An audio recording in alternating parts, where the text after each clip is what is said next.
Saraswati Vidyalaya Union High School and Junior College welcomes all the students of Standard 9. I, Mrs. Manisha Chaudhary, is here to present Political Science Chapter 6 International Problems Part 4. Let us continue further.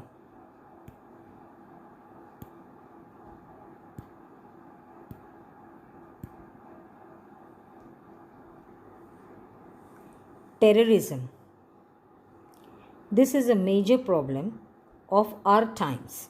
Several countries in the world are facing this problem.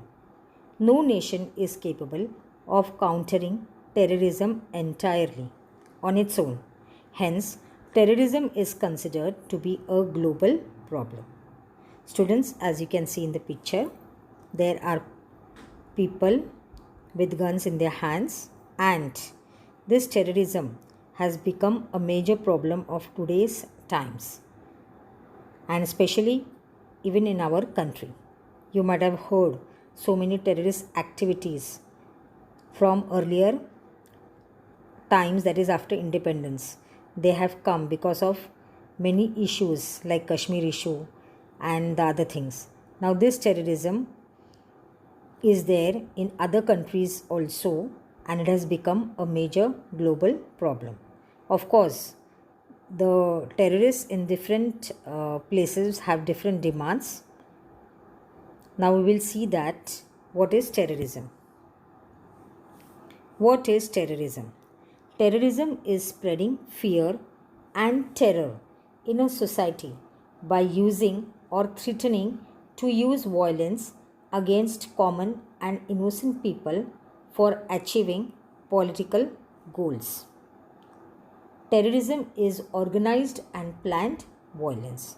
So students, this terrorism is spreading fear and terror in society, and it is for threatening to use violence against common and innocent people, and it is specially done for achieving some political goals, and this is organized and planned violence. So terrorism is an organized and planned violence.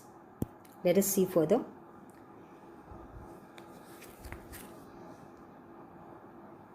Terrorism has made a deep and long-term impact on international politics. In the last 2 decades, terrorist conflict appears to have intensified in different countries. I'll explain to you all till here. We have seen in the last 2 decades that how it has intensified, means it has increased further, the terrorist conflicts, and it has become a major problem. It has made a deep and long-term impact on international politics. Now let us continue further. Terrorist conflict is different from traditional war. Traditional war is a conflict between 2 or more sovereign states. In such wars, the geographical boundaries between nations acquire importance. That is, national security is connected with geographical boundaries. On the other hand, in the case of terrorism, terrorist groups can cause violence in any part of the world from anywhere in the world.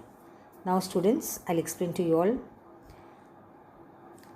There is a difference between traditional war and between terrorism.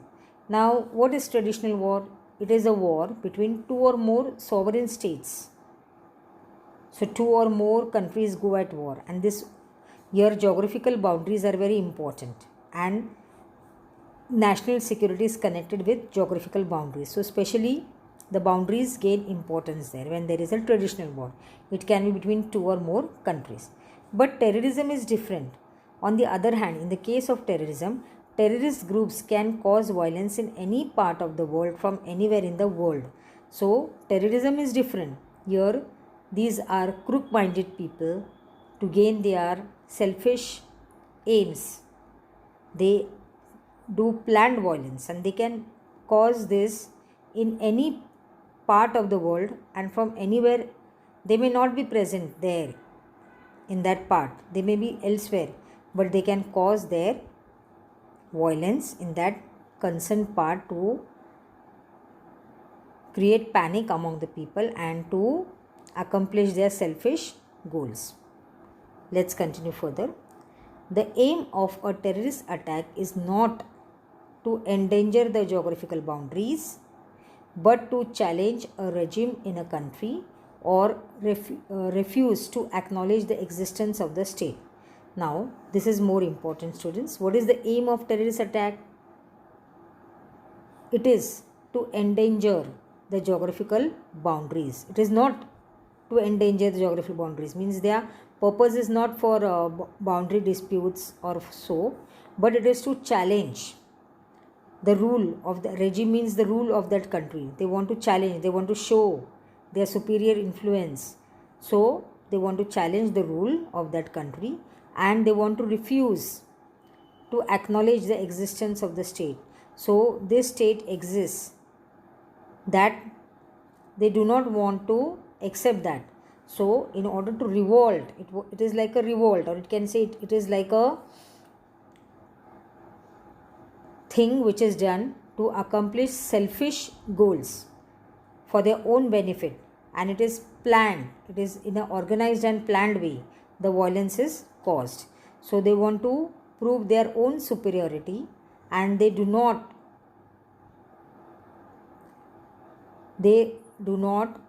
accept or they refuse to acknowledge the existence of the state. This means that due to increasing terrorism, the internal security of a country is threatened in addition to its external security. So, because of this terrorism, because terrorist activities can be performed by these people anywhere in the country, in any part, so the internal security of the country is threatened, it is endangered, and in addition to its external security and also the external security. So now what should be done so that the people's life, the common people are at risk, because terrorist activities can be done anywhere in the country.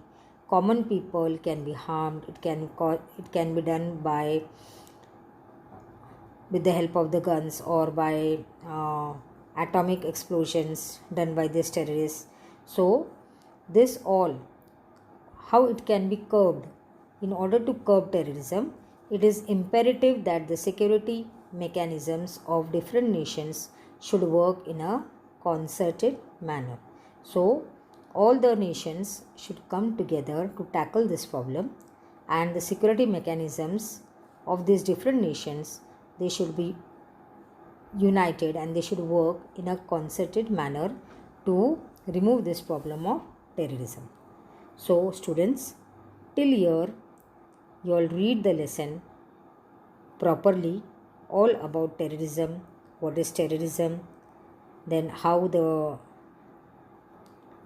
terrorist activities are different from that of traditional war, then what is the aim of terrorists and what are the ways to curb terrorism. Thank you.